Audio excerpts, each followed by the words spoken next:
O Hora da Coruja já vai começar, mas antes eu tenho uma dica super especial para você que assiste o programa.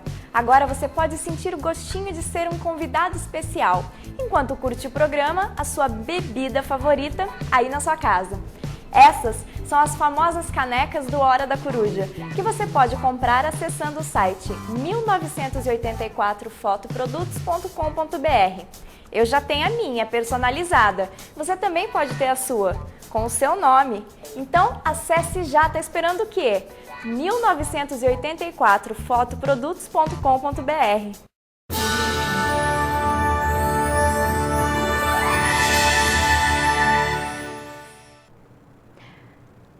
Boa noite, sejam muito bem-vindos à Hora da Coruja dessa terça-feira e é uma Hora da Coruja especial. Especial pelo tema que a gente vai conversar, que é o despertar da filosofia, e especial porque a gente recebe aqui hoje o professor Andrei Venturini. Tudo bom, Andrei? Tudo bem. Seja bem-vindo novamente aqui à Hora da Coruja. A última participação que você teve aqui na Hora da Coruja foi sensacional. O que eu recebi de e-mail, de pergunta, de contato, gente perguntando também se você era casado, solteiro, viu?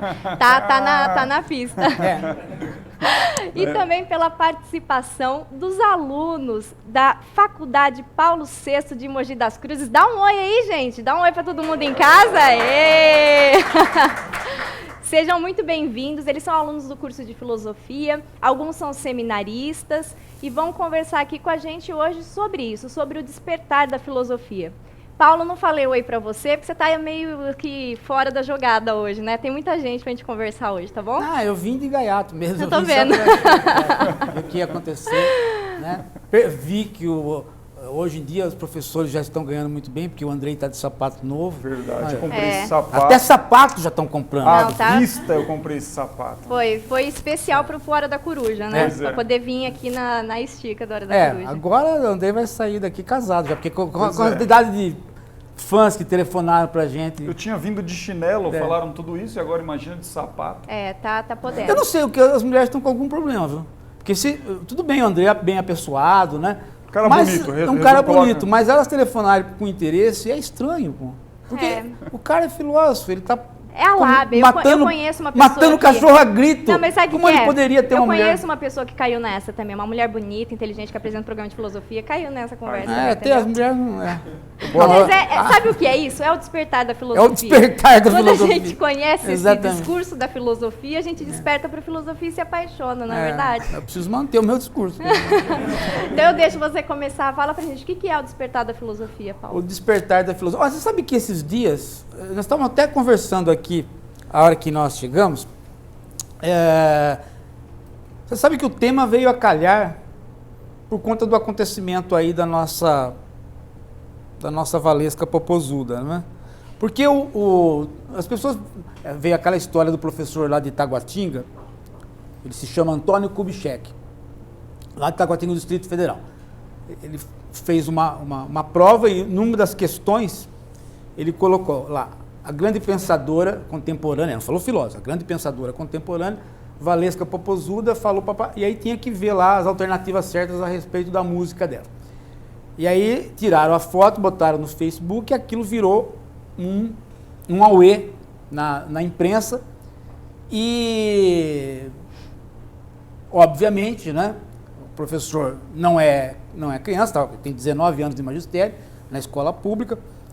O que ele fez, ele utilizou de um instrumento que, de certa forma, é o instrumento básico do despertar da filosofia.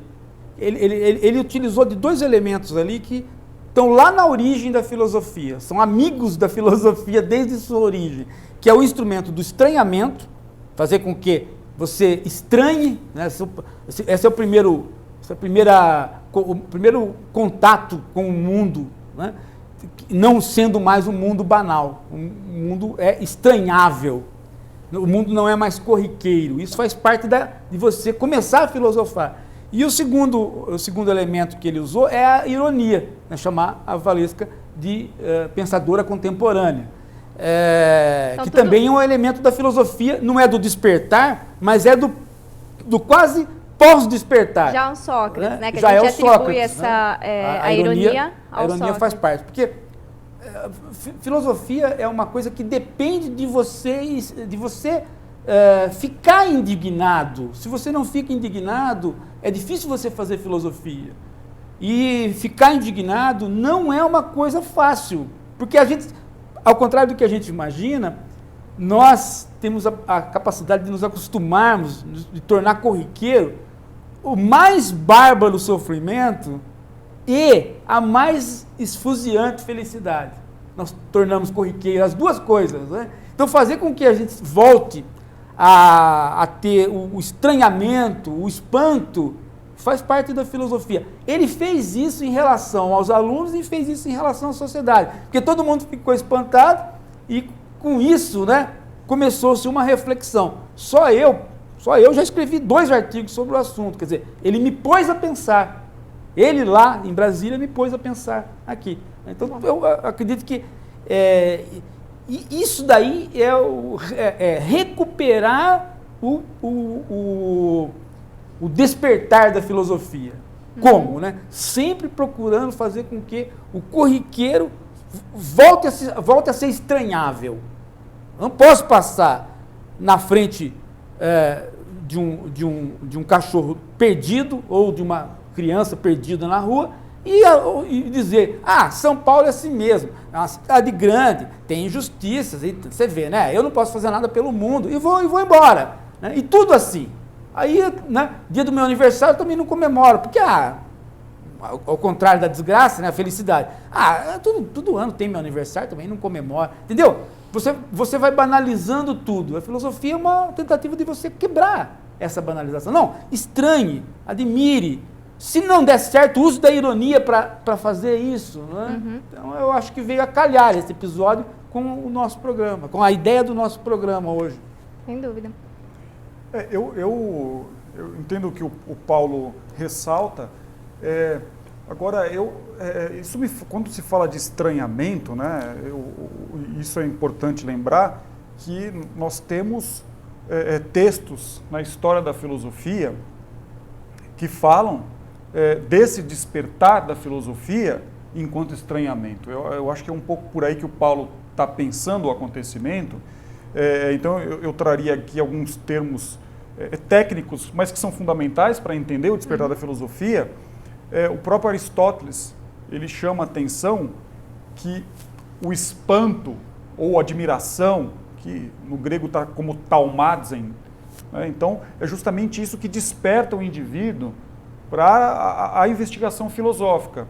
Agora, o que é interessante é pensar o que é esse espanto, o que é essa admiração. Então, tem um outro filósofo, o Heidegger, ele tem um texto chamado O que é isto, a filosofia? E nesse texto ele diz que o taumatzen grego, ou seja, o espanto grego, é diferente do nosso espanto. Então, o nosso espanto é um espanto que começa e cessa.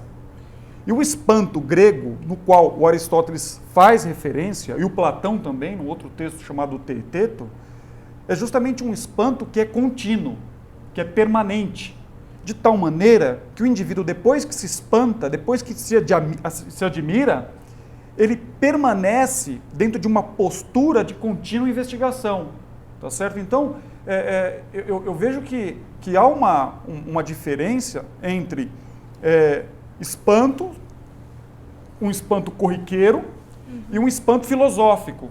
Eu acho que aí a gente pode começar a traçar algumas diferenças que elas são fundamentais. O próprio Aristóteles, quando fala do despertar da filosofia, cita o Tales de Mileto, que foi o primeiro filósofo. Então, o que fez esse primeiro filósofo? Então, eu acho interessante pensar o Tales, justamente porque o Tales é aquele pensador que se admira, que se espanta, justamente com tudo aquilo que o rodeia. Ou seja, com a ordem do cosmos. Então, se o cosmos tem uma ordem, será que tem um princípio que ordena? Se o cosmos é múltiplo, será que há uma unidade de princípio que ordena o cosmos? Eu acho que isso é interessante, como explicar a multiplicidade a partir de um único princípio. Então, de alguma maneira, eu acho que os primeiros filósofos, eles estão muito próximos a essa ideia que o Paulo já ressalta, né, do espanto, da admiração, da perturbação, né, na tentativa de conhecer tudo aquilo que nos rodeia. Porque quando a gente começa a estudar a filosofia, sempre vem a história de que a mitologia dá conta de explicar tudo que tá, os fenômenos de tudo que acontece, a origem do mundo, como tudo se transformou e tudo mais. Mas então, é aí que tem esse espanto. Por que de repente, no mundo que parecia estar tão bem, tudo muito bem explicado, por que de repente uma pessoa como Tales resolveu se indignar, resolveu fazer questões sobre as coisas? Então, é interessante que o próprio Aristóteles, ele chega a dizer que o mito, aquele que ama o mito, também é um filósofo. Ele chega a destacar isso no primeiro livro da Metafísica, né? Por quê? Porque aquele que descreve mitos, que faz uma narrativa mítica, é justamente alguém que tenta encontrar uma explicação para aquilo que ele se espanta, com aquilo que ele fica totalmente admirado, a beleza que está diante dele. Então, de alguma maneira, o espanto, ele também faz parte do mito, mas há uma diferença entre o espanto da filosofia e o espanto do mito, justamente porque o espanto do mito constrói uma narrativa com realidades fabulosas, né? Então, que de alguma maneira depende da autoridade do poeta. A filosofia não. Então, parece que o desenvolvimento desse espanto se dá enquanto reflexão autônoma. Agora, não são coisas que estão absolutamente desconectadas, o mito e a filosofia, né? Então, é claro que antes, mesmo de Tales dizer que a physis é a água, o próprio Aristóteles cita que algumas narrações míticas têm a água como uma divindade, e fala do deus oceano, né? Então, de alguma maneira, são discursos distintos. O espanto toma conta dessas duas realidades, do mito e da filosofia? Sim, mas o espanto mitológico produz narrativas fantásticas. E o espanto filosófico parece que conduz a um discurso racional autônomo, uma busca de uma tentativa de explicação do cosmos sem recorrer a essas realidades fabulosas. Então, eu acho que tem uma diferença em termos técnicos, Então, que ela é fundamental. Talvez, não sei se eu vou... Talvez eu... Você falando aí, eu estava pensando na seguinte coisa. Sim. Talvez essa história do despertar por conta do espanto, a gente tenha que entender isso olhando práticas filosóficas diferentes. Por exemplo, se eu sou uma pessoa que por N razões, eu me espanto com o mundo, e só eu me espanto, né? Estou aqui e só eu me espanto com determinada coisa que para os outros é extremamente corriqueira. Bom, aí, se só eu me espanto, né, e eu olhar para as outras pessoas e elas não se espantam, eu simplesmente posso desconsiderá-las.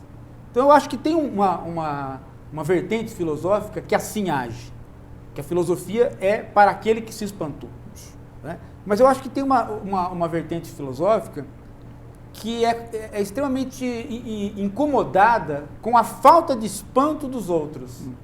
Eu estou dizendo isso porque se você pegar, assim, no mundo grego, você tem filósofos que se preocupam com o seu espanto, mas você tem filósofos que se preocupam com a falta de espanto do outro. Eu estou pensando aqui essencialmente nos cínicos, no Diógenes, né?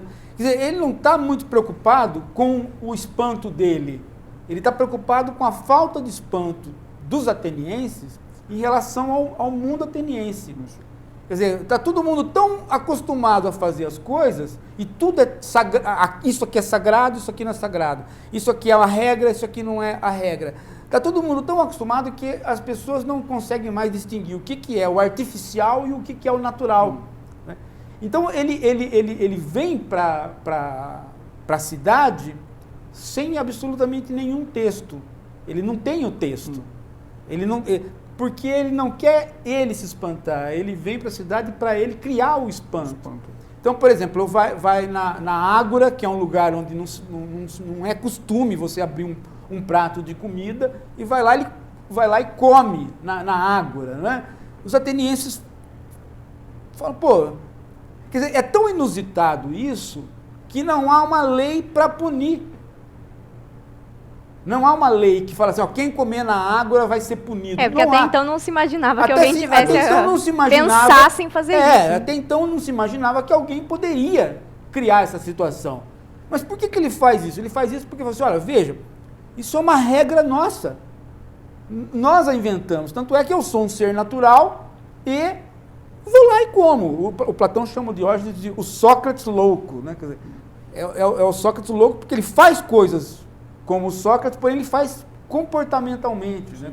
Eu ia falar que isso parece muito com o discurso do Sócrates. Por isso que eu estou lembrando do Diógenes, porque eu acho que a história do professor lá do Distrito Federal tem mais a ver com esta postura da criação do espanto em quem ele acredita que deveria se espantar, do que com a criação do espanto para si.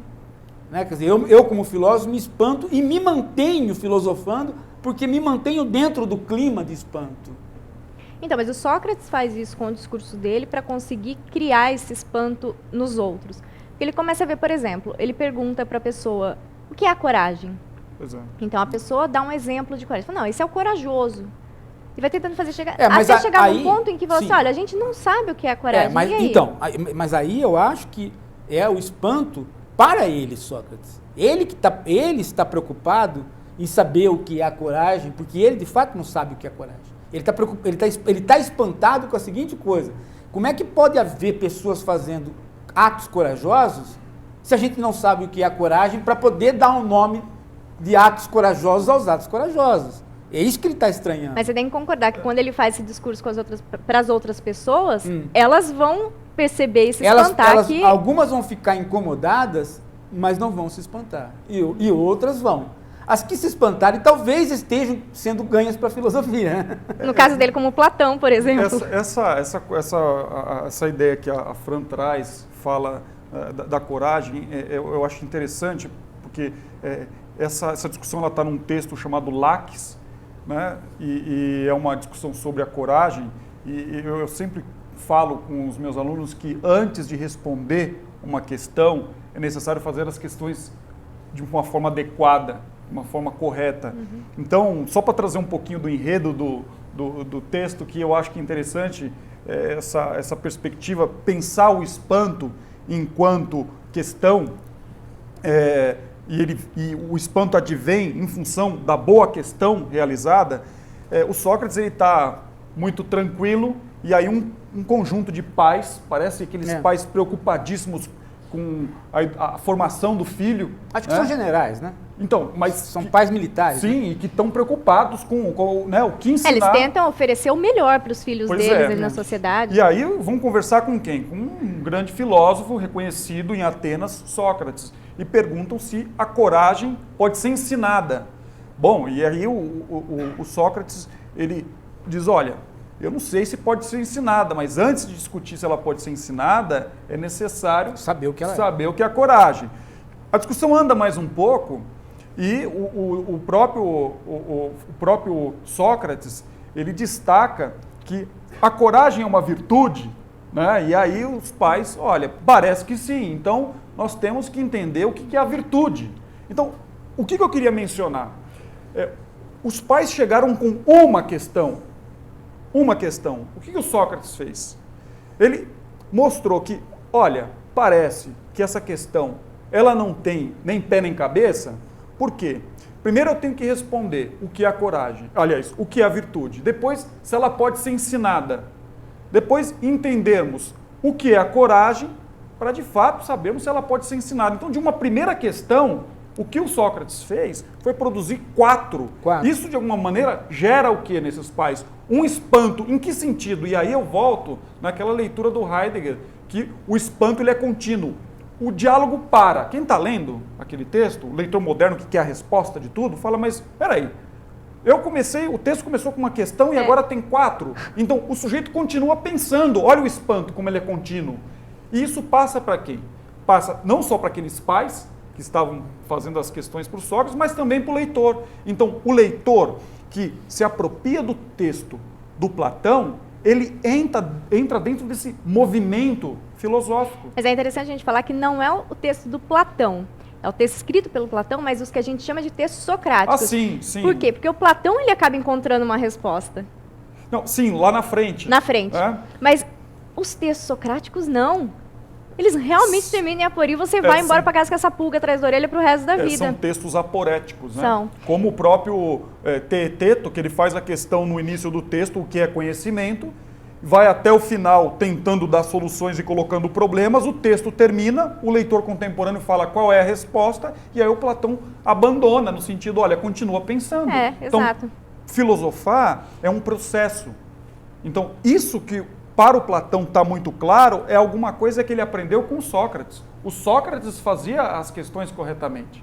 O Sócrates ele era visto como a tremelga, aquele que quando alguém entra em contato tomava um choque e ele nunca mais seria o mesmo. Tá certo? Então, nesse sentido, o contato com a filosofia nos traz um choque. Aí é um pouco do que, de fato, o que o Paulo está dizendo. Eu não posso achar que, por exemplo, a violência é alguma coisa banal.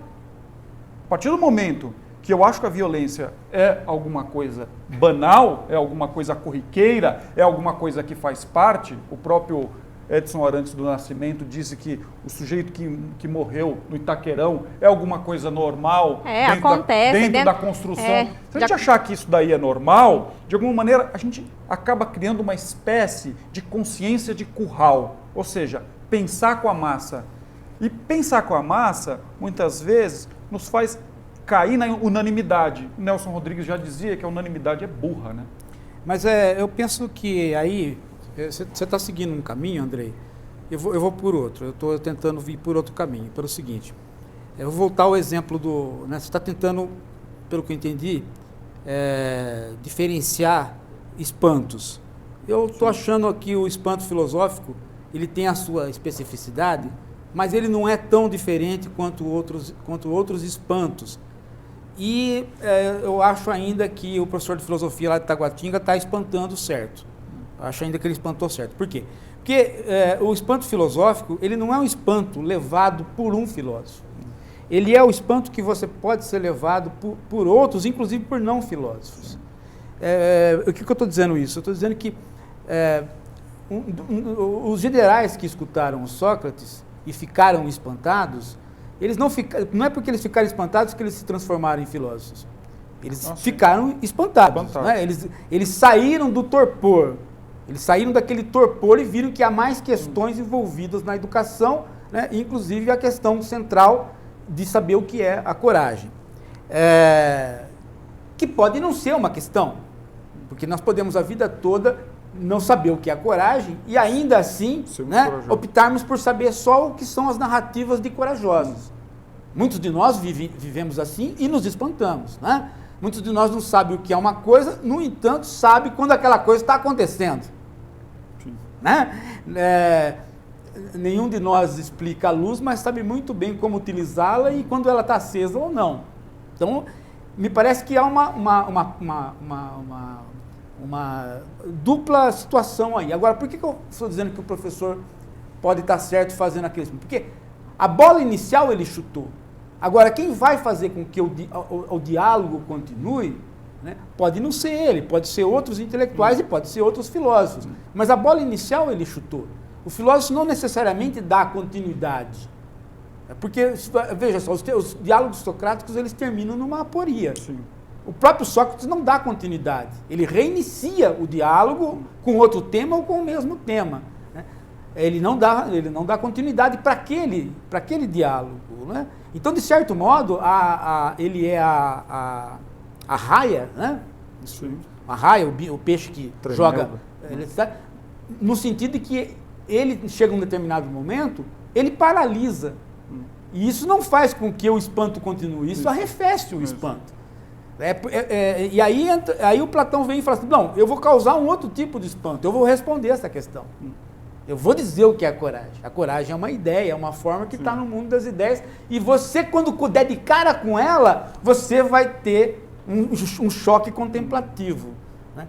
Porque a questão do Platão pode ser aplicada para qualquer coisa, inclusive para os elementos que não são virtudes. Né?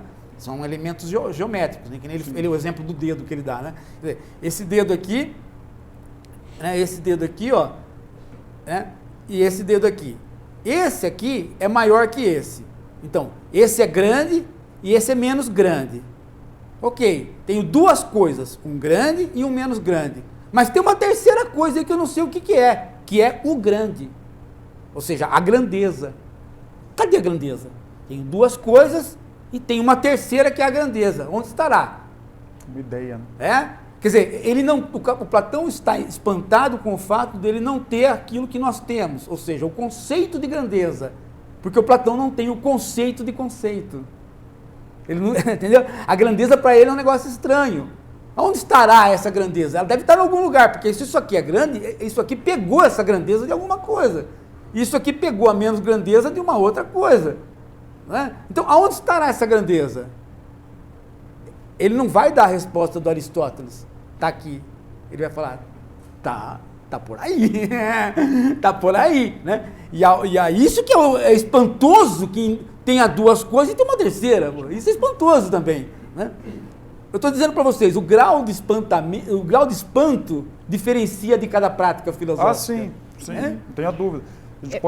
A gente pode até, por exemplo, pensar o próprio René Descartes, quando ele avalia tudo aquilo que ele pensou e estudou até então, e ele diz, olha, eu me vejo num mar de obscuridade. Né? Então, de alguma maneira, e aí o trabalho, começa o trabalho dele na investigação de um método e depois na primeira meditação. Na primeira meditação, nós podemos perceber o espanto dele diante da ideia de que tudo aquilo que toca os meus sentidos, eu devo confiar, ou seja, eu devo confiar em tudo aquilo que toca os meus olhos, porque se eu olho para o sol, né, e fico um tempo concentrado nesse olhar e olho uma parede branca, eu vejo um ponto preto ali. Ou se eu olho para o sol, parece que o sol é pequeno, mas a ideia que eu tenho do sol é um astro muito maior. Então parece que há um hiato entre aquilo que eu penso e aquilo que eu posso aprender pelos sentidos. Então, de alguma maneira, esse mundo empírico não é aquilo que eu acho que é. Então, de alguma maneira, isso gera um espanto. Então, o que eu conheço quando eu digo que conheço? Então, de alguma maneira, eu acredito que o espanto, ele se manifesta nas inúmeras filosofias. Então, nós podemos pensar o despertar da filosofia, e é um pouco nessa perspectiva que eu estou trabalhando, Paulo, no sentido de pensar o despertar da filosofia, não só no sentido histórico, mas o despertar da filosofia nos filósofos, e isso nos faz pensar qual foi o despertar da filosofia de cada um de nós. O despertar da filosofia, para mim, né, para cada um de nós. Eu ia perguntar sobre isso, André, eu ia perguntar para vocês sobre isso, mas antes, vamos ouvir um pouquinho os alunos, eles têm algumas perguntas aqui para fazer. Sim. Antes de fazer a pergunta, só lembrei uma afirmação do grande teólogo e depois arcebispo de Milão, Cardeal Martini, numa locução na década de 90, não me recordo a data. Ele dizia assim que o mal do mundo atual, o mundo moderno, não é a falta de fé, mas a falta de homens que sejam capazes de pensar. E isso teve uma incidência muito grande nesse discurso. A minha pergunta é justamente isso. Quando nós ouvimos agora esse discorrer sobre o espanto, a natureza do espanto, fico às vezes até um pouco preocupado se o problema é a falta de espanto hoje, não é? A ausência do espanto na sociedade, no dia a dia, ou é a ausência de pessoas que tenham coragem de pensar o espanto, de discorrer sobre o espanto, de aprofundar sobre o espanto. E se o espanto em si pode se formar uma escola, pode ser aprendido por outros. Essa seria a minha pergunta. Como que é seu nome? Eu sou Cristiano. Ô, Cristiano, obrigada por ter vindo, viu, Cristiano? Eu quero começar falando, eu acho que o Cristiano tem razão com isso. A gente tem dificuldade com o espanto, e aí eu pego a fala do Paulo, quando ele fala do professor, que esse professor faz isso, usa desse espanto, né? E ele foi corajoso. Muito. E ele tá, muito. E ele tá com o saco cheio já. E olha só, ele foi Entendeu? corajoso, ele foi irônico. Na prova e continua sendo. E agora o que aconteceu com ele? A cada reportagem que ele dá uma explicação diferente. E o que aconteceu com ele? Completamente irônico. Ele é um cara que ganha lá os seus R$9 por hora aula, e ele tá com um monte de intelectual, um monte de imprensa malhando ele. Então, entendeu? Aí implica no quê? Né? Ele sabia que ia acontecer isso. Ele fez propositalmente.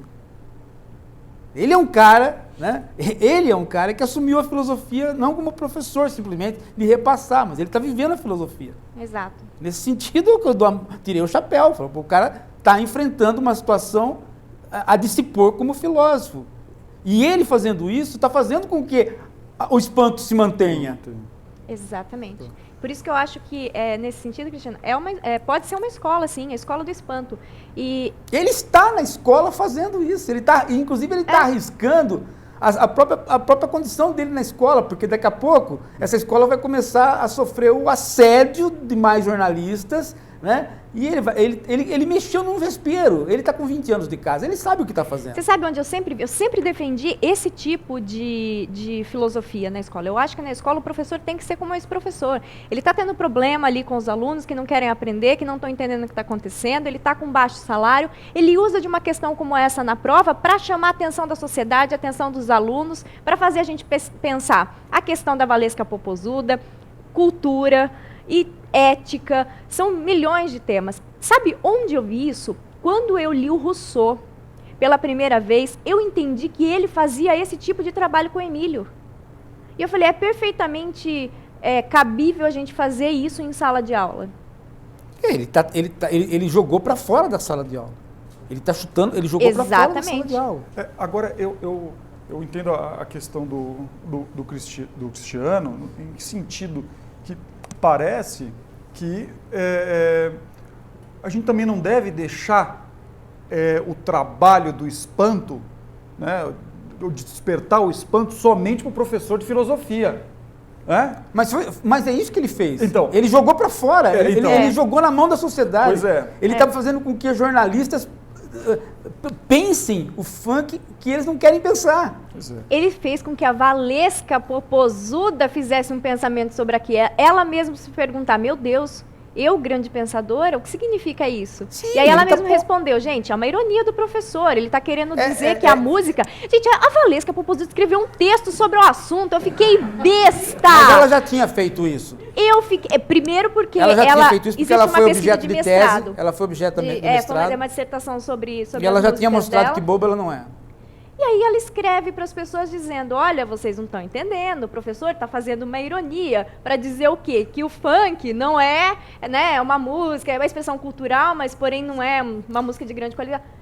Então, olha isso, olha de quem que a gente está tirando frutos. Na verdade, olha para quem que a gente está fazendo o na verdade, despertar da filosofia. Na verdade, por esse lado do funk, ele deu continuidade a uma outra discussão que num primeiro momento também teve o espanto e que morreu, que foi a discussão de quando o Jean Willis, na Câmara, propôs que o funk fosse aceito como cultura popular, e tivesse até uma certa proteção, né, das leis aí. É difícil você convencer as pessoas de que expressões que não são do campo erudito valham a pena, né? Olha, eu tenho alguns problemas que eu acho que a filosofia coloca, porque é fácil a gente ter, como o Hegel coloca, da filosofia ser a coruja de Minerva, que ela vem depois do que aconteceu e racionaliza. E racionaliza o que aconteceu. Ok, isso é uma parte da filosofia, mas eu me interesso mais por essa filosofia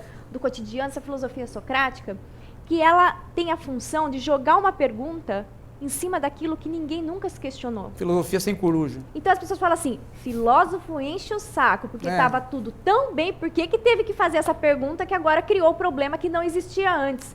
Problemas que não existiam antes. Exatamente. Então, tem esse problema sempre com o filósofo. Eu acho que assim, que a questão que o professor faz, talvez, a importância, pelo menos que me motiva a pensar, é justamente o que seria um grande pensador, uma grande pensadora. Né? É claro, eu não diria de maneira nenhuma que a Vanesca, o que é? Valesca. Popozuda é uma filósofa. Andrei, eu diria que assim. Ele não disse que você não isso. sabe sim, o nome, eu não não. diria. Ele não disse eu que falei é que filósofo. eu não diria. Eu não posso Andrei, dizer. vocês estão vendo, estão fingindo que não sabe o nome eu dela. não né? diria que é uma filósofa de maneira nenhuma. Então, de alguma forma, isso nos faz pensar, então, o que seria, né, um grande pensador contemporâneo? É interessante que cultura hoje é uma palavra que se usa para tudo. Né? Então, se usa cultura para retratar um texto dificílimo de se ler, se diz que cultura também é uma obra de autoajuda, uma música de Mozart e também a Popozuda é cultura. Então, Sim. de alguma maneira, eu acho que é possível pensarmos diferenças, mesmo que isso esteja dentro da égide da cultura. Por quê? A sociedade, o homem contemporâneo usa a palavra cultura quando ele quer fazer alguma relação com a produção humana no tempo. Agora, quando a gente analisa a produção humana no tempo, eu acho que aí a gente tem que pisar no freio e ver algumas diferenças. Os alemães, por exemplo, a gente pega alguns textos dos frankfurtianos, eles escrevem um texto dificílimo, né? E perguntam para o Adorno, por exemplo, por que escrever desse jeito? E ele fala, olha, estamos escrevendo desse jeito justamente para traçar o quê? Uma diferença entre aquilo que está sendo escrito e nós que estamos escrevendo. Justamente porque o risco é banalizar qualquer tipo de ideia como filosofia, Não, ou qualquer tipo mas de acho que pensamento mas grande. olha, eu entendo o que Você você entende? fala, Andrei. Mas eu acho que ele não faz isso. Não faz. Eu só mas estou olha pensando só. a partir disso. Eu acho É que a gente tem um problema, Paulo, desculpe te cortar, mas a gente trabalha com a língua, com as ferramentas que a gente tem dentro da língua e da linguagem, né? Esse problema da cultura, eu não acho que alguém, em sã consciência, vai falar que a cultura X pode ser comparada à cultura Y, né? Então, uma coisa a gente pode dizer, uma cultura clássica erudita, uma outra. Mas a gente usa a palavra cultura porque dentro da nossa linguagem é essa palavra que a gente tem para lidar com esses fenômenos humanos, quando você fala de expressão humana e tudo mais. É isso que a gente chama de cultura.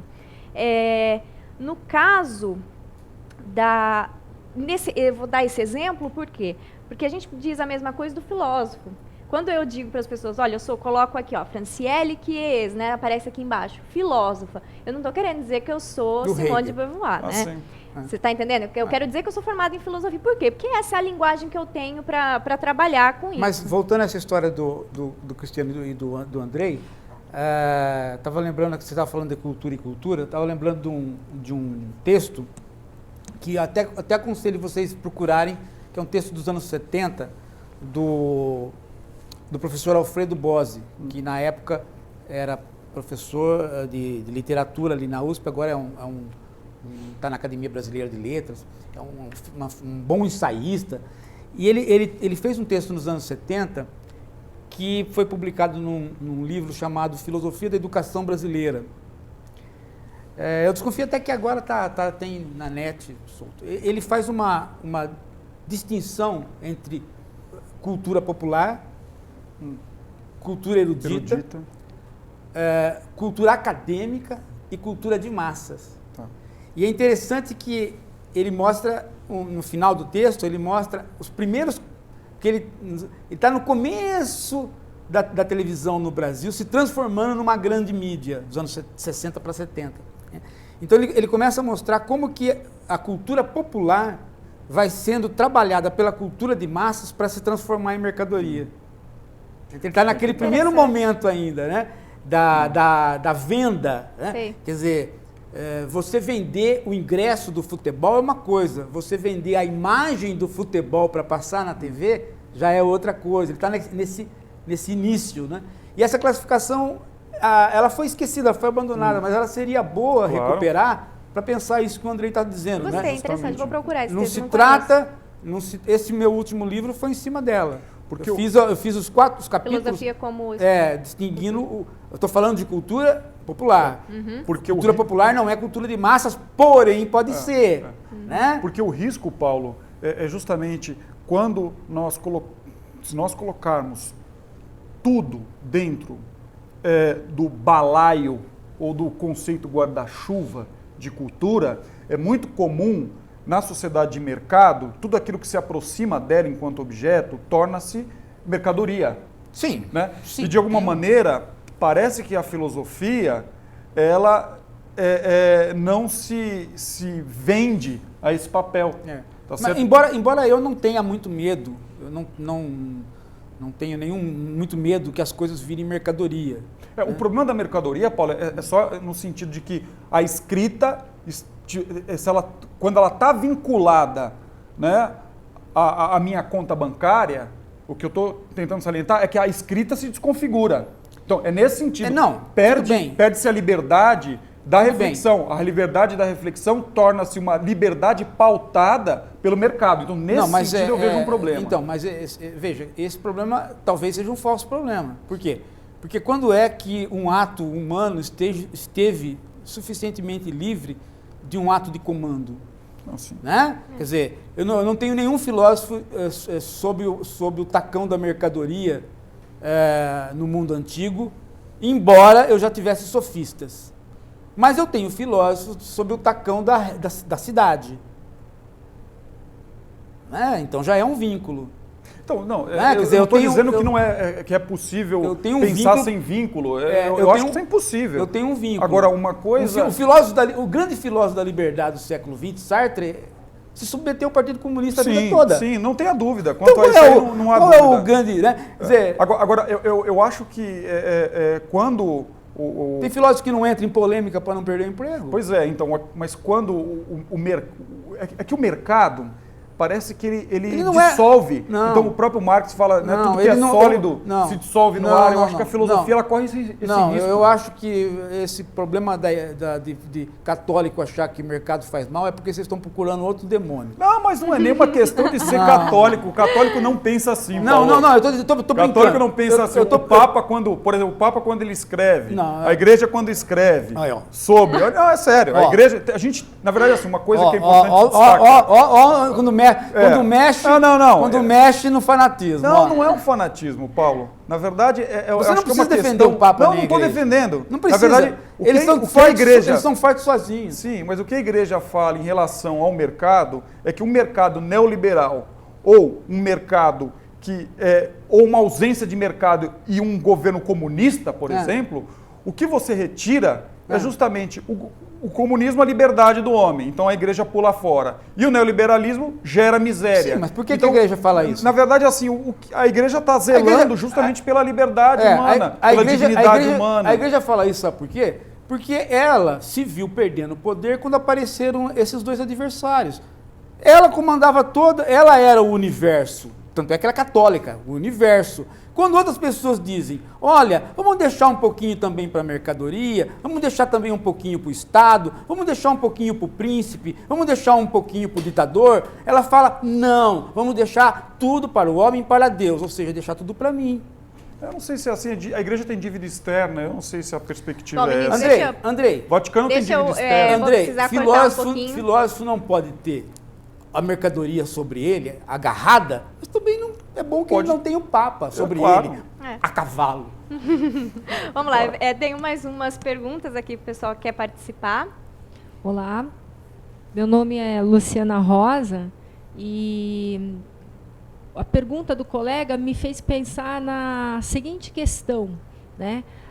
O despertar, o assombro, o espanto, ele pode, por um lado, ser ensinado, mas outra coisa é esse assombro ser vivenciado, né? Então, eu questiono até que ponto o papel do professor em relação ao aluno pode estimular, suscitar realmente essa postura de espanto em relação às coisas. E, continuando, quer dizer, qual que é a nossa dificuldade contemporânea em nos espantarmos, quer dizer, o que aconteceu na Grécia Antiga em que houve aquele espanto filosófico, quer dizer, qual era o contexto, que situação, havia pressão de alguma forma, e que agora nos faz, nesse momento, nos sentirmos realmente adormecidos. Eu acho que... Deixa eu falar, eu lembrei de uma coisa que eu estava falando, quer dizer, no caso da Grécia ou de nós, é sempre uma minoria que vai se espantar. Eu ia dizer, sabe o então, que? Um bom exemplo? Não tem tanta diferença. Só isso que eu ia falar, que é um bom exemplo, que é como dar um tiro. Uma bala perdida, eu digo. Se você dá um tiro, tem uma bala perdida, ela vai atingir alguém. Agora, quem vai atingir, quantas pessoas vai atingir, você nunca sabe. Agora, mas no caso, por exemplo, quando o Cristiano falou, e agora você falou, eu retomei o que eu tinha pensado, é o seguinte: o Paulo Francisco, meu filho, quando era pequenininho, um dia ele se espantou com o fato de que ele descobriu que a mãe dele ia morrer. Né? E aí ele chegou e falou assim: pai, minha mãe vai morrer? Eu falei assim: tomara, né? Que seja rapidinho, né? E aí ele falou assim: você também vai morrer? Eu falei assim: não, papai não vai morrer, obviamente, né? Papai é imortal. Aí ele falou assim: mas todo mundo morre? Eu falei assim: exceto o papai, todo mundo morre, inclusive você também morre.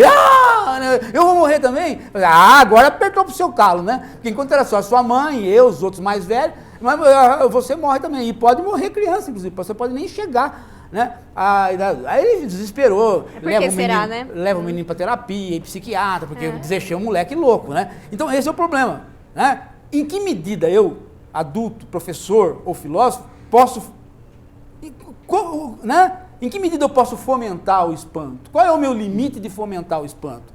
Naquela hora eu fui filósofo, mas fui completamente irresponsável como pai. Né? Um filme que é mais ou menos assim é o Sociedade dos Poetas Mortos. Ele vai com a poesia, ele vai despertando as pessoas, e uma hora o cara se mata.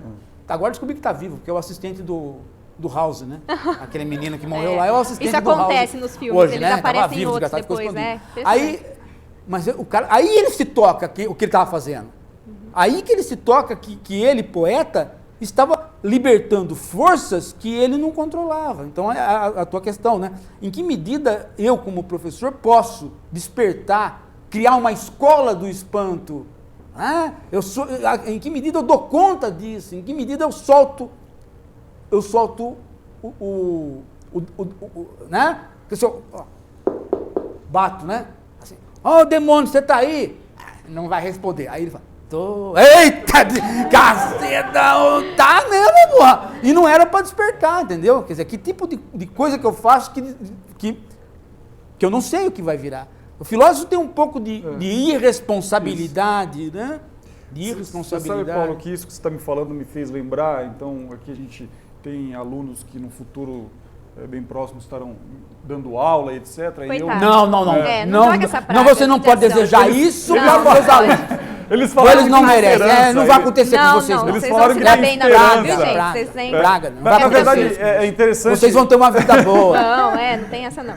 Então, eu ministrava, era professor para 7ª e 8ª série, então paguei todos os meus pecados ali. Sim, mas você mereceu. Bom, e aí, eu lembro que em uma das minhas aulas de filosofia, numa 7ª série, tinha uma menina que ela era espoleta, ela não parava quieta, e aí eu comecei a falar de algumas coisas relacionadas com a vida, com a existência, e eu lembro que nessa aula, por incrível que pareça, ela ficou, né, contemplando ali a minha presença. Eu falei: o que esse professor está falando? Terminou a aula, todo mundo saiu, né, ficaram alguns alunos arrumando o material, 7ª série, e ela chegou: professor, qual que é o sentido da vida?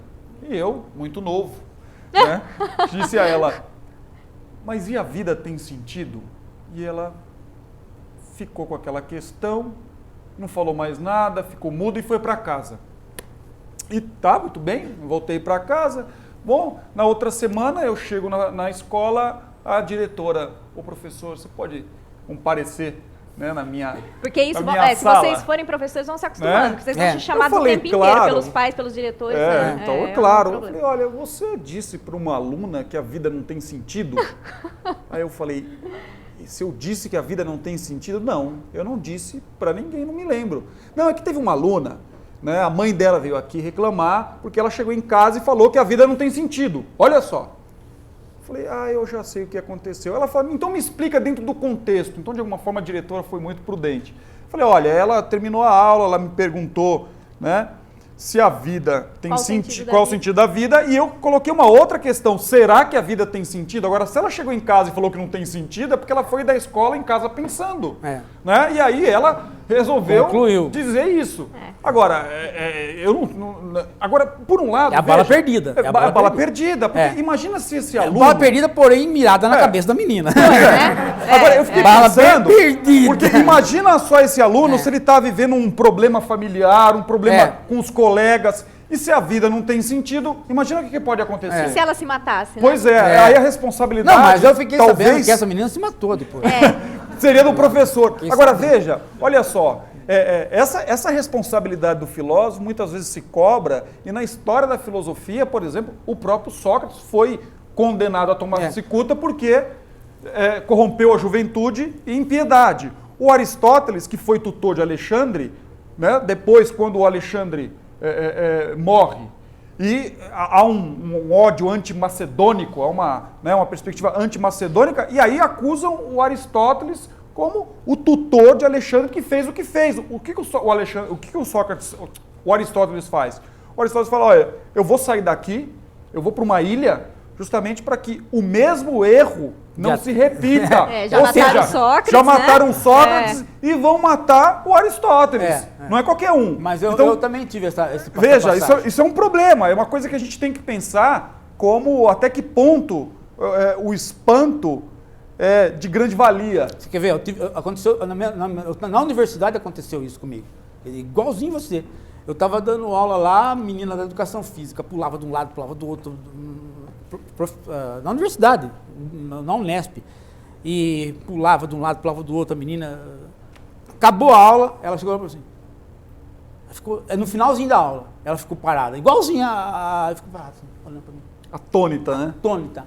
Acabou a aula, saiu todo mundo, ela chegou para mim e falou assim, professor, que perfume o senhor usa? Que interessante. Então, eu despertei outra coisa que não tinha absolutamente nada. Diferente. Né? Por quê? Essa menina acabou pra ela, entendeu? O cérebro dela é o nariz. Ela pensa pelo nariz. Né? Então, mas você vê, não tem mais, com ela, até nada mais a desperta. Mas até quando não quer, a desperta... Com essa não faz mais nada. Não, a outra tem a chance de se matar. Essa não vai se matar. Não, pelo contrário, mesmo. Paulo. Ela vai matar muita gente de ódio. Paulo, despertou. Você que não entendeu, despertou. Ela ficou apaixonada, Paulo. Ela ficou apaixonada. Não, ela queria saber o nome do perfume para comprar pro namorado dela. Isso é o que ela contou pra você. Isso que ela falou pra você, Paulo. Imagina. Eu acho isso interessante. Olha, eu acho isso interessante. Eu nem pensei isso no dia. Ela erotizou o intelecto do Paulo, olha aí. Eu não sei se vocês já repararam, gente, que o filósofo tem esse poder. O poder de quê? Encantar. O despertar vem junto com o encantar. Às vezes é pelo perfume, às vezes é pela fala. Pensa bem que Sócrates... pela fala. Viu, né, e pra mim foi pelo perfume. Pra você pelo perfume. O Sócrates era extremamente feio. Você espera que um grego, né? Mas casou com a Xantipa. Tanto faz que ele casou com a Xantipa. O importante é que ele conseguiu conquistar os homens mais belos ali da Grécia. Todos completamente apaixonados por Sócrates, um homem baixinho, feio, barrigudo com os olhos tortos. Que isso? Feio, barrigudo com os olhos tortos e ainda falava com aquele defeitinho que, né? Ou seja... Não, o Sócrates é coisa horrorosa. O Alcebiades então, louco isso. Quando eu digo da bala perdida, eu quero dizer isso. O filósofo, você não sabe. Você nunca sabe quem você vai atingir, né? Quando vai atingir, com o que vai atingir, de que forma vai atingir. É uma profissão perigosa, talvez uma questão, mas difícil da gente conseguir controlar isso. Talvez uma questão será que o intelecto é capaz de erotizar? Talvez essa seja uma questão. Uma boa questão. Mas eu acho que sim. Eu quero perguntar para o Paulo e para o Andrei, o que fez vocês despertarem para a filosofia? Paulo, uma ordem dos... Esse é um caso que às vezes eu fico pensando, porque o que eu me lembro, eu já escrevi sobre isso, o que eu me lembro é de eu tentar fugir da filosofia e não despertar para ela. Porque eu me lembro assim, que eu sempre queria ser filósofo e eu tentava não ser, né? O Paulo é incompetente, não conseguiu fugir da filosofia. Não consegui fugir. Até hoje. Não, é verdade. Porque eu começava a pensar assim, falei, putz, esse negócio não vai dar certo. Meu pai já falou que não vai dar certo. Os meus amigos que foram para esse negócio já morreram, né?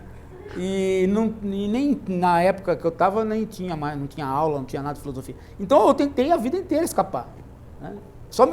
Eu me lembro assim, tentando fugir disso, né? Fugir disso e não conseguia. Eu pegava um caminho, caía nesse negócio de novo, né? Estou nisso até hoje. Muito bom. E você, Andrei? O meu caso foi uma coisa inóspita. Eu, na verdade, antes de começar a estudar filosofia, eu jogava futebol. Eu vou mostrar onde que o futebol tem a ver com essa história. E eu fui... Eu jogava basquete. Então, eu fui jogar futebol numa cidade perto de Curitiba. E a minha mãe, uma família muito católica, né? Eu também. Sabe. E aí o que aconteceu foi que eu não gostei do time, cheguei lá, um alojamento muito ruim e tal. A mãe falou assim, olha, faz o seguinte... Católico, porém, já invocado. Faz o seguinte, vai para Curitiba, você conhecer a cidade e lá tem um seminário, né? Vai conhecer. Então eu cheguei lá, o pessoal todo fazendo filosofia, e era aquele pessoal, sabe, Paulo, quando o pessoal seminarista que resolve estudar mesmo, fica o dia inteiro com aquilo lá, então, e eles estudavam filosofia. Só pensando na hora de ir do lanche. Pois é. E aí o que é interessante é que eles começaram a fazer uma discussão, né, sobre se Deus é onipotente, então Deus pode criar outro Deus, aquela discussão. Né? Então se Deus é onipresente, então Deus está no mal, então, mas o mal existe. Então, na verdade, assim, essa questão sobre essas aporias com as definições de Deus, então isso me espantou. E depois, um dos alunos, ele tinha ficado de exame em lógica. Então ele estava estudando lógica, ele começou a me explicar aquilo que ele estava revisando. Então eu percebi que o pensamento, ele seguia algumas regras. Então essas duas coisas, elas me fascinaram muito. Ou seja, as aporias em relação àquilo que eu acho que Deus é, e parece que a razão segue algumas regras. Então isso me perturbou a tal ponto que eu comecei a ler alguns textos de filosofia, e isso era outubro. Né? Eu tinha terminado a escola, depois, em fevereiro do outro ano, eu já coloquei uma matrícula e comecei a fazer filosofia. Mas quanto a isso também, essa história, assim, eu me lembro que eu era garoto e ficava, tanto é que eu fui fazer física por causa disso. Tentei escapar pela física, né? Para não fazer filosofia. Eu ficava olhando assim e ficava achando que era... como é que pode as coisas funcionarem, né? Tão organizadamente. O cosmos me deixava preocupado. Tem uma né? lógica. Ficava preocupado com esse negócio. Caramba, não é que as Três Marias estão ali de novo. Agora tem uma coisa estranha, viu, Paulo? E aí o Cruzeiro do Sul fica ali mesmo. Eu não consegui fugir da filosofia. Eu lembro que depois, quando eu terminei o mestrado... Você quis fugir? Não, então aí eu comecei a pensar, mas eu vou fazer uma outra graduação. E a hora que eu comecei a pensar outra graduação... Nada. Não, eu percebi que eu estava querendo fazer filosofia de novo. Eu sei. Aí eu falei, não, então isso está certo. Todo mundo fala que eu vou sou fazer o maluca. doutorado, eu escolhi... Né, o que de fato eu queria fazer. Eu fiz o bacharelado em filosofia e depois eu fui lá para fazer outra graduação. Aí eu fiz a licenciatura em filosofia. Pois olha só. Não escapa. Comigo aconteceu, acho que parece, não sei, o contrário do que vocês. Isso. Eu tinha muita facilidade na escola com tudo. As pessoas me falavam, parecia que tudo para mim estava muito fácil, muito pronto. Até que eu comecei a estudar linguística, e eu falei, meu Deus, como é bobo. Como é ridículo isso. A professora falou, você está cantando de galo. Ninguém da turma entendeu, você está achando que você entendeu tudo? Beleza, pegou e me deu um livro de filosofia da linguagem. Eu não entendi nada, eu falei, é isso que eu quero para minha vida. Consegui achar um desafio na minha vida, alguma coisa nesse sentido. Eu quero perguntar, exatamente. Quero perguntar para vocês se alguém quer falar a sua experiência com o despertar da filosofia ou fazer alguma outra pergunta aqui para o programa. Fiquem à vontade. Não esqueçam da aula de história da filosofia antiga. Puxa o saco. Aproveita e fala aí, gente, professor é muito bom, viu? O pessoal lá aumenta o salário dele, é a hora, viu, gente? Isso é uma boa, hein? Fala lá com o padre Cláudio. Isso, é uma boa. Avisar o padre que... Alguém quer fazer uma... o microfone está aí do lado. Mas o filósofo gosta de dinheiro. Falava. Meu nome é Marisa, eu sou a pessoa da esperança aí, né? Mas eu eu sou catequista, então eu tenho um contato com adolescente bastante grande. Eu sempre cobro deles. Não sejam vaquinha de presépio, não aceita as coisas do jeito que a gente coloca. Tudo que é colocado para vocês, vocês aceitam. Tá escutando, né, padre? E Lá da aí- paróquia. É. E eu comecei a pensar isso para mim também. Então, eu também não posso concordar com isso. Então, eu tenho que buscar essas questões, né? Eu tenho que pensar mais a fundo isso, né? Eu tenho que conhecer mais coisas para quando eles deixarem de ser vaquinha de presépio, eles vão me questionar e eu tenho que dar uma resposta para eles. Então, aí eu fui buscar, né? Comecei a procurar um curso, gostei da grade desse curso, né? As matérias são muito interessantes e aí eu decidi. História da filosofia, antropologia filosófica, meu Deus, o que é isso? Quero saber. E eu decidi por esse curso por isso, pelas matérias, pela disciplina, né? E está sendo muito bom, bem legal. Mais uma pergunta? Ali no... Eu queria dirigir a pergunta para o Paulo, né? Que ele diz, num dos livros dele, que o mito da caverna foi banalizado totalmente, né? Ou se fizeram tantas versões a respeito desse mito fundamental que acabou desgastando a imagem. Mas, no fundo, o espanto tem tudo a ver com o mito da caverna, apesar desse uso que desgastou. Então, eu diria que a minha experiência, o meu despertar para a filosofia foi pensar sobre o mito da caverna. É o que eu me lembro. Mas eu queria saber do Paulo como é que fica, então, essa figura do mito da caverna nos dias de hoje, se isso ainda mexe com alguém, não mexe com ninguém, ou o que aconteceu com esse mito, que é bobinho. Olha, eu não me lembro quando eu escrevi isso, mas a minha preocupação quando eu escrevi isso é idêntica à preocupação que o Andrei começou com a fala dele aqui. Eu entendi a fala do Andrei, eu entendi. A preocupação nossa como filósofo é sempre essa história da banalização. Então, por exemplo, o espanto da filosofia é este que o professor causou com a Valesca Popozuda? É isso o espanto da filosofia? Não, o espanto da filosofia não necessariamente é este, mas este é um espanto que pode também ser, né, um início de despertar. A gente não sabe o que é que... A gente não tem uma bola de cristal para saber o que é que faz com que algumas pessoas se espantem. Mas o problema é dar o início, dar algum espanto.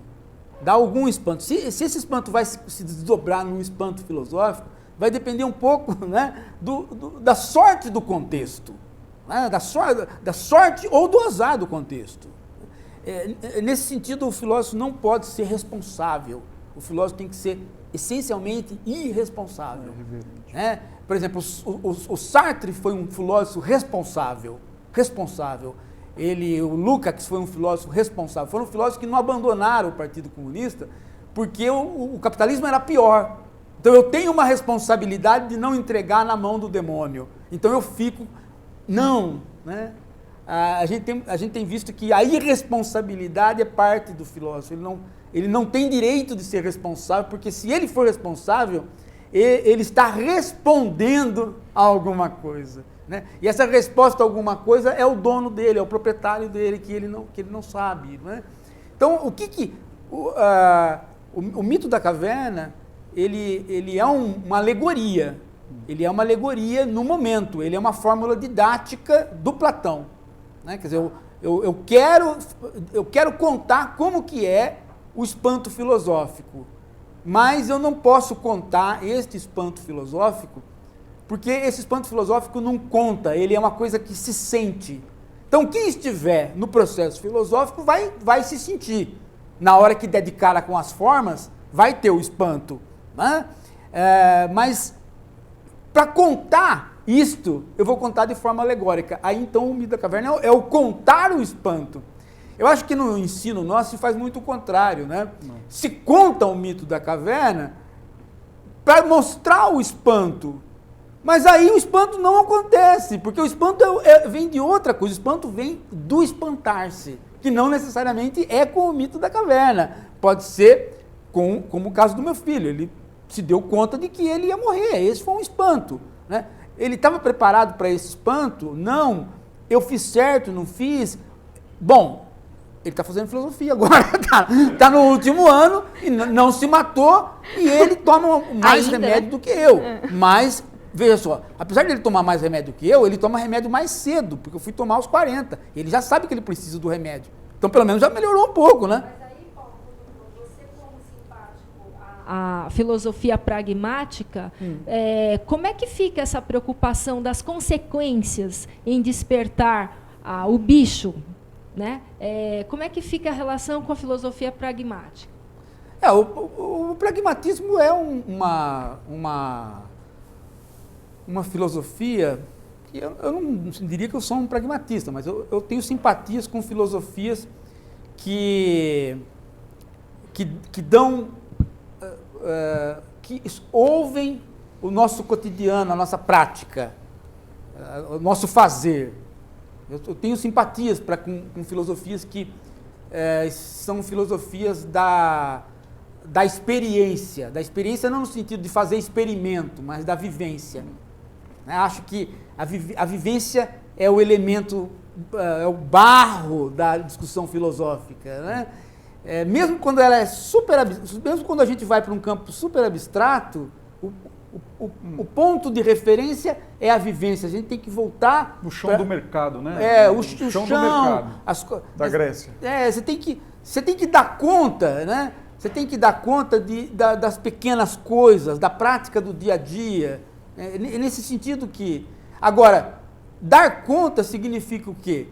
Significa porque a história da coruja de Minerva, que levanta voo ao entardecer, ela é uma coruja perigosa. Por quê? Porque ela levanta voo ao entardecer. Então aconteceu o dia acabou. E está entardecendo. O dia é caótico. Se você olhar o dia, não tem sentido. Só aconteceu bobagem. Uma pessoa atravessou a rua, foi atropelada, morreu. Né? Isso tem sentido? Isso é uma bobagem. Né? Uma guerra aconteceu, uma criança nasceu com cabeça torta. Aí a coruja vem e racionaliza isso. Né? Essa é a filosofia. Ela dá um sentido para isso, ela tenta racionalizar, ela tenta explicar. Agora, em que medida essa explicação é uma explicação que causa o torpor ou ela é uma explicação que tira o torpor? Porque às vezes explicar... Tira o medo, né? Tira o medo. Tira, né? Tá explicado, então... então tá bom. Né? E a filosofia, às vezes, então, aparece como um bálsamo. Então, a coruja de Minerva é uma figura interessante, porém perigosa. Né? Você tem que sempre lembrar que a coruja de Minerva, apesar dela vir ao entardecer, ela é o quê? Ela é uma ave de rapina. Então, ela vem ao entardecer, porém para comer alguns bichos. Ela não vem para explicar, ela levanta voo ao entardecer, mas ela é uma ave de rapina. Ela vai comer, ela vai causar, ela vai criar problema. Né? Então, é preciso ter essa completude da figura, porque senão você fica só na ideia de que ela explicou, pronto, está ótimo.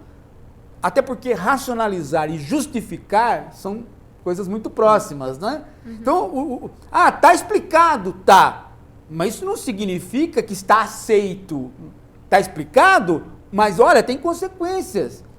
Agora eu fiquei mais preocupado ainda. Agora que você explicou, eu fiquei mais preocupado ainda. Mais ou menos quando o cara te explica uma doença, né?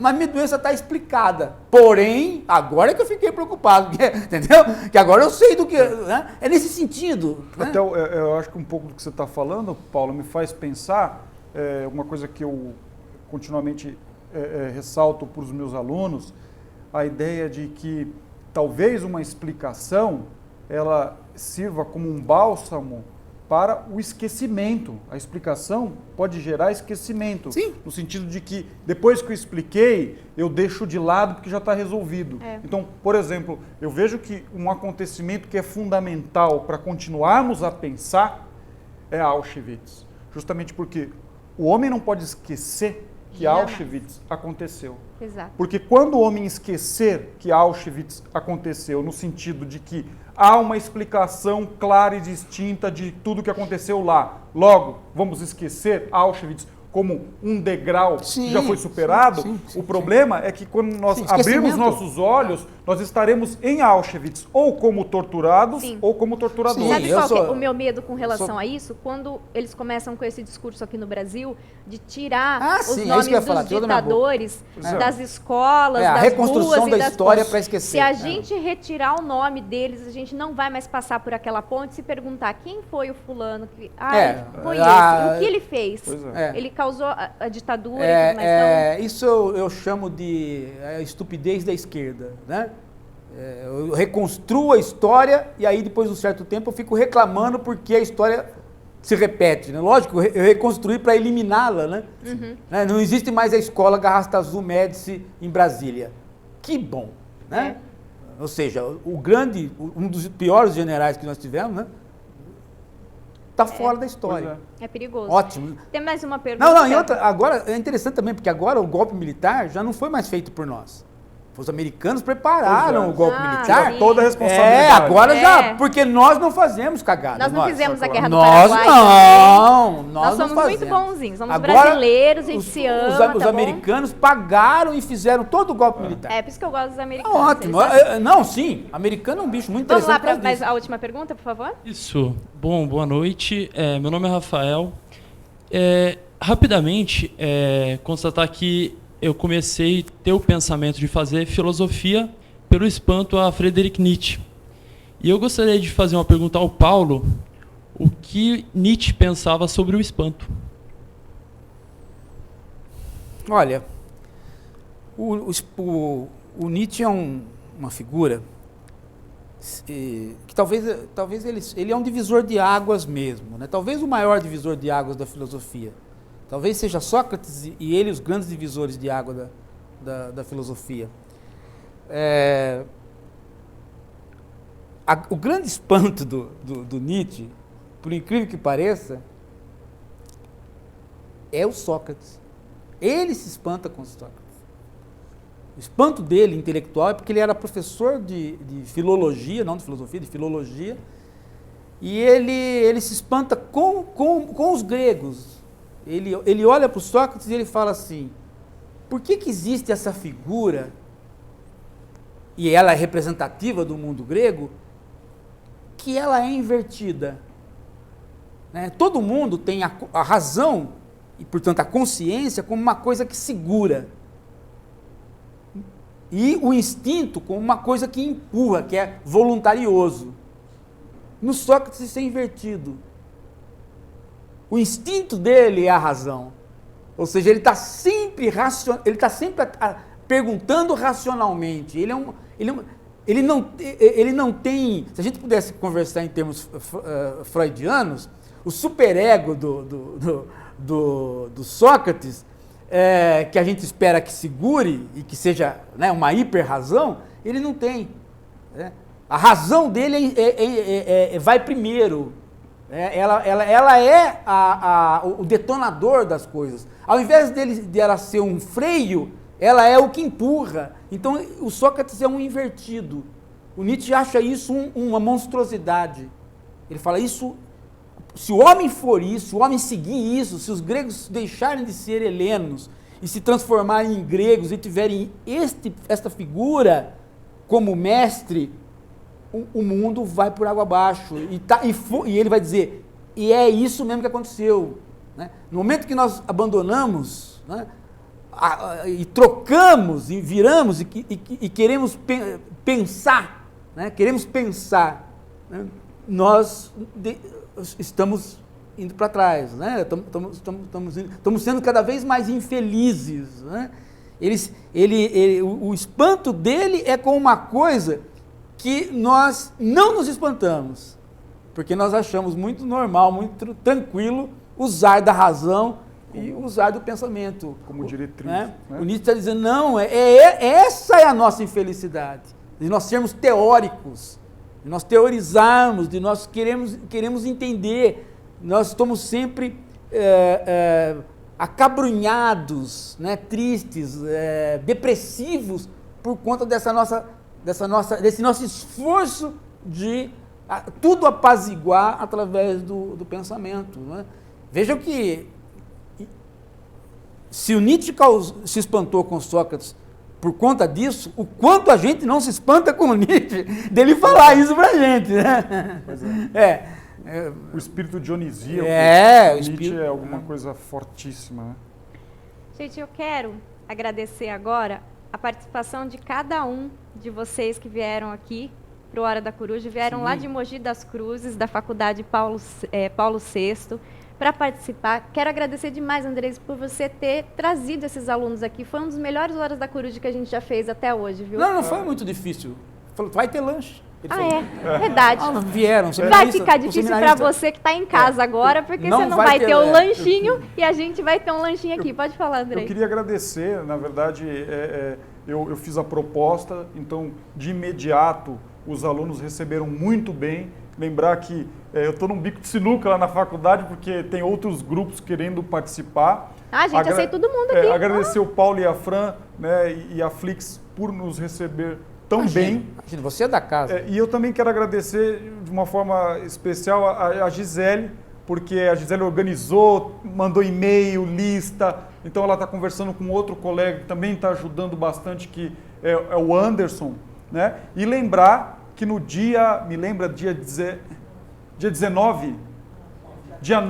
9 de maio, haverá o primeiro café filosófico do Paulo VI. É alguma coisa que está sendo organizada pelos alunos, partiu dos alunos.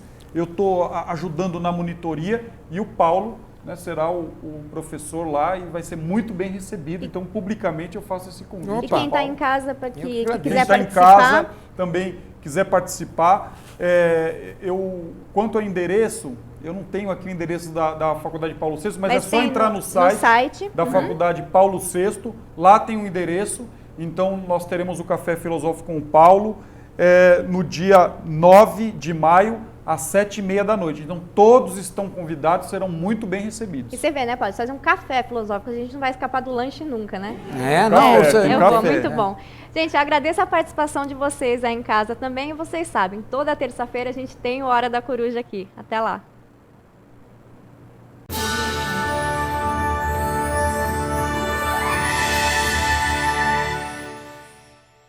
O Hora da Coruja terminou aqui, mas os seus estudos não precisam parar.